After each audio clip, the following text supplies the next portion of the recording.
Assalamualaikum warahmatullahi wabarakatuh. Kami dari kelompok 8 akan menjelaskan materi 10 yaitu inheritance. Anggota dari kelompok ini dapat dilihat melalui slide ini. Oke, apa itu inheritance? Inheritance merupakan sebuah teknik yang digunakan untuk mengkategorikan kelas pada pemrograman berorientasi objek. Jadi sebagai contoh adalah misalkan ada sebuah kelas bernama makanan. Nah, lalu ada kelas lagi bernama roti dan nasi. Nah, kedua kelas ini merupakan sama-sama makanan sehingga kedua kelas ini menginherit kelas makanan. Nah, inheritance juga berfungsi untuk mencegah duplikasi source code karena dapat dengan menginherit sebuah kelas maka kelas yang melakukan inheritance secara otomatis memiliki source code yang sama dengan kelas yang diinherit. Nah, inheritance ini memiliki dua poin penting, yaitu ada superclass dan subclass. Di mana superclass ini merupakan kelas yang diinherit seperti kelas makanan yang dijelaskan seperti tadi. Nah, superclass ini dapat diinherit oleh lebih dari satu subclass. Lalu yang kedua ada subclass, di mana kelas yang merupakan kelas yang melakukan inheritance. Nah, subclass ini hanya dapat melakukan inheritance pada satu superclass, dan ketika melakukan inheritance, setiap fungsi dan atribut pada superclass dimiliki oleh subclass juga. Oke, selanjutnya kita akan masuk ke dalam contoh, yaitu dari sebuah proyek bernama network. Nah, di dalam proyek network ini terdapat 3 kelas, yaitu ada message post, ada photo post, dan newsfeed. Di mana message post ini merupakan post yang menampilkan tulisan saja, dan photo post hanya adalah ada post yang menampilkan gambar. Nah, jika dilihat dari strukturnya, message post dan photo post memiliki struktur yang sama. Serta jika struktur tersebut sama dan fungsi sama, maka source code pun akan sama juga. Jadi ada duplikasi. Lalu untuk newsfeed, isinya merupakan release dari message post dan photo post, sehingga duplikasi source code jika pada message post dan photo post. Oke, untuk memperbaikinya dapat dilakukan inheritance pada proyek tersebut dengan membuat sebuah kelas bernama kelas post. Nah, kelas post ini dibuat memiliki fungsi dan atribut yang kedua kelas photo post dan message post punya, yaitu contohnya adalah username, timestamps, likes, comment. Nah, itu dimiliki oleh post, sehingga photo post dan message post tidak perlu menuliskan kode-nya ulang. Lalu dapat untuk fungsi-fungsi mandirinya seperti message, lalu file name dan caption pada photo post itu ditambahkan pada subclass sendiri. Pada project network yang terdapat pada chapter 10, terdapat kelas message post dan photo post yang melakukan inheritance terhadap kelas post, sehingga kelas message post dan photo post menjadi subclass dari superclass post. Dari slide ini dapat kita lihat bahwa subclass message post dan photo post tidak melakukan deklarasi kembali terhadap atribut yang digunakan oleh superclassnya. Meski demikian, subclass message post dan subclass photo post tetap memiliki atribut-atribut ini. Dari slide ini dapat kita lihat bahwa subclass message post dan subclass photo post hanya melakukan deklarasi terhadap atribut yang hanya dimiliki oleh mereka, seperti atribut message yang hanya digunakan dan dimiliki oleh kelas message post, namun tidak dimiliki oleh superclass post dan kelas photo post. Sedangkan pada subclass photo post dilakukan deklarasi terhadap atribut file name dan caption yang hanya dimiliki oleh subclass photo post ini. Dari slide ini dapat juga kita lihat bahwa setiap atribut yang dideklarasikan pada setiap kelas bersifat private. Hal ini menyebabkan subkelas lain dari kelas tersebut tidak dapat melakukan akses terhadap atribut tersebut. Demikian pula, atribut-atribut yang bersifat private pada superclass tidak dapat diakses oleh subclassnya, dan atribut-atribut private yang terdapat pada subclassnya tidak dapat digunakan dan diakses oleh superclassnya. Oleh karena itu, diperlukan metode setter dan mutator untuk melakukan akses terhadap atribut-atribut yang dimiliki superclass maupun subclassnya. Hal ini sebenarnya juga dapat diatasi dengan cara penggunaan sifat protected. Namun hal tersebut akan dibahas pada chapter 11. Pada inheritance, hal yang perlu dilakukan oleh subclass adalah melakukan inisialisasi dari inheritance. Dari dua potongan codingan yang ada pada slide ini dapat kita lihat bahwa konstruktor message post, konstruktor dari subclass post ini melakukan super dari atribut author. Super ini melakukan inisialisasi terhadap atribut yang digunakan pada superclass post dalam konstruktornya.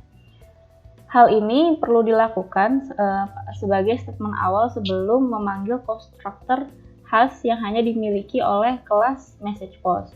Seperti yang dapat kita lihat di sini, super dilakukan terlebih dahulu sebelum mendeklarasikan message. Jika function super ini tidak dipanggil, maka Java akan secara otomatis akan memanggil fungsi ini untuk melakukan inisialisasi terhadap konstruktor superclass yang di-inheritance oleh subclassnya. Kemudian, pada slide ini akan dijelaskan tentang refactoring dari hierarki inheritance pada program Java. Misalnya, pada project network yang kita bahas akan ditambahkan kelas baru yang disebut event post, di mana event post ini sebenarnya merupakan post yang hanya membutuhkan event type, username, dan timestamp tanpa memerlukan like dan comment. Lalu hal ini menimbulkan masalah jika event type secara langsung melakukan inheritance terhadap kelas post, karena kelas post memiliki atribut likes dan comment. Jika atribut like dan comment ini tetap digunakan pada event post, namun tidak digunakan dalam metode dan dalam metode-metodenya, maka hal ini dapat menimbulkan masalah ketika maintenance dari source code event post itu sendiri. Oleh karena itu, diperlukan hierarki baru yang membuat project ini lebih jelas mengenai hierarki inheritance-nya dan menghindari adanya atribut yang tidak digunakan oleh subclass-nya. Oleh karena itu, hasil dari refactoring yang baik menunjukkan pada bagian sebelah kanan ini. Dapat dilihat bahwa superclass-nya menjadi post, di mana post ini hanya mempunyai username dan timestamp. Username dan timestamp merupakan dua atribut yang dimiliki oleh semua subclass event post, photo post, dan message post. Kemudian dari superclass post ini dilakukan inheritance atas event post dan commented post, di mana event post ini seperti yang telah disebutkan sebelumnya hanya menggunakan username dan timestamp tanpa memerlukan like dan comment. Sedangkan commented post menjadi superclass lagi atas message post dan photo post, namun menjadi subclass dari class post, di mana commented post ini menambahkan atribut likes dan comment, sehingga semua subclass yang melakukan inheritance terhadap commented post memiliki atribut username, timestamp, likes, dan comment, karena commented post melakukan inheritance terhadap kelas post.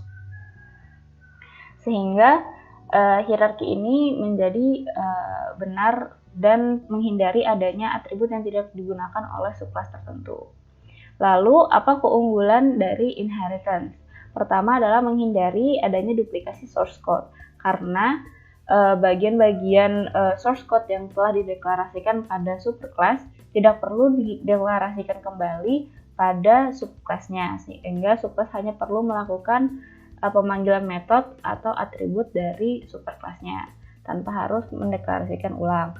Kemudian memungkinkan adanya penggunaan kembali source code, karena setelah seperti yang telah dijelaskan sebelumnya bahwa subclass dapat menggunakan kembali potongan-potongan source code yang terdapat pada superclass tanpa perlu mendeklarasikan ulang. Yang ketiga, dalam mekanisme maintenance dari program Java-nya menjadi lebih mudah. Hal ini dikarenakan source code yang dibuat menjadi lebih sedikit karena subclass-subclassnya tidak melakukan deklarasi ulang terhadap superclass-nya. Yang terakhir adalah extendabilitas, di mana extendabilitas ini mengacu kepada inheritance yang memungkinkan programmer menambahkan komponen baru yang memiliki karakteristik yang serupa dengan suatu superclass yang nantinya suatu kelas ini menjadi superclass. Sehingga jika kita ingin menambahkan komponen baru, misalnya seperti event post pada slide sebelumnya, kita hanya perlu menambahkan dan mendeklarasikan hal-hal yang khusus atas kelas tersebut tanpa perlu mendeklarasikan ulang bagian-bagian yang sudah ada pada superclass-nya. Subtypes. Jadi pada Java Network file yang kita telah ubah, ada beberapa yang perlu diperhatikan. Contohnya pada newsfeed.java, di mana penambahan post dapat dilakukan hanya dengan satu metode saja. Lihat sebelumnya bahwa untuk menambahkan post ke dalam database, kita memerlukan dua metode, yaitu metode addMessagePost dan addPhotoPost. Sekarang dengan menggunakan subtyping, kita dapat melakukannya dengan menggunakan satu metode saja, yaitu metode addPost, di mana yang diterima adalah tipe post. Oke, mengapa hal ini bisa dilakukan? Karena post itu adalah super class dari MessagePost dan PhotoPost. Maka menandakan MessagePost itu adalah subtype dari post, dan PhotoPost juga merupakan subtype dari post itu sendiri. Apa keuntungan dari subtype? Nah, sebetulnya subtype itu mengaplikasikan karakteristik object oriented programming, yaitu polymorphism, di mana superclass yang tipe supertype-nya dapat diaplikasikan dengan objek dari subtype-nya. Contoh di sini adalah vehicle. Vehicle adalah superclass, di mana car dan bicycle adalah a child dari superclass tersebut. Jadi kita bisa mengatakan hal ini bahwa sebuah mobil adalah vehicle juga, dan sebuah bicycle adalah vehicle juga. Nah, apa keuntungannya dengan menggunakan ini? Kita bisa aplikasikan di Java kita, di network.java, di mana addPost, ketika kita mentransfer parameter, yang diterima adalah variabel post. Nah, ingat bahwa subtyping dapat menerima subtype dari supertype-nya ini. Jadi post memiliki subtype apa? Yaitu MessagePost dan PhotoPost. Maka dapat dilihat bahwa ketika kita memberikan message, yaitu berupa objek MessagePost, dapat diterima oleh metode ini. Begitu juga dengan PhotoPost. Nah, tadi kita membahas tentang polymorphism. Nah, jadi itu polymorphic itu adalah sebetulnya secara literal sebuah variabel itu dapat berbentuk berbagai macam, atau the variable can hold objects of different types, namun harus dalam subtype-nya. Oke.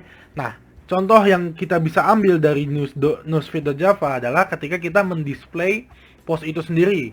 Ketika kita mendisplay post.display, sebetulnya yang kita dapat itu udah berbentuk polymorphic. Jadi walaupun isinya message, walaupun isinya foto post, itu dapat ditampilkan juga. Nah, terus yang perlu kita ketahui dalam subtyping juga adalah casting, di mana casting adalah ketika kita memberikan value dari tipe data ke tipe lainnya. Ini kembali lagi kita harus mengingat sistem subtype. Jadi contoh yang bisa kita ambil di sini adalah post A. Jadi kita membuat sebuah variabel A Terus kita mengassign variabel B dengan objek message post. Anggaplah message post itu adalah subclass dari post. Kemudian kita masukkan post A, variabel A ini, dengan objek yang berisikan message post. Nah, ketika kita ingin mengassign si B dengan message post yang sudah kita masukkan di A, hal ini akan terjadi error. Ya, itu disebut dengan type loss. Keadaan dimana si compiler tidak tahu apa objek yang ada di A. Nah, maka itu kita dapat menghindari hal ini dengan cara casting. Kita memberitahu bahwa yang di A adalah objeknya itu message post, sehingga dapat dimasukkan ke dalam B. Dan terakhir, yang dapat dijelaskan dalam modul ini adalah object class. Jadi, kalau kita tidak mendefine suatu objek, tidak memiliki superclass, dengan secara tidak langsung, dia itu superclass dari, semuanya itu subclass dari objek. Jadi, misalnya superclass yang tidak memiliki superclass. Contoh di sini adalah vehicle. Vehicle secara tidak langsung itu memiliki superclass objek. Nah, keuntungan dari menggunakan keuntungan dari objek ini sebetulnya dia itu membantu kita mendefine apa itu toString, equals, dan hashcode yang nanti bakal dipakai. Contohnya kalau toString ketika kita memanggil si vehicle ini, dia akan secara otomatis mengembalikan nilai yang ada di toString-nya itu, apa pesan yang ingin ditosringkan itu. Dan mungkin untuk penjelasan pelajaran kali ini bisa diselesaikan di sini. Bila ada kekurangan mohon maaf. Wassalamualaikum warahmatullahi wabarakatuh.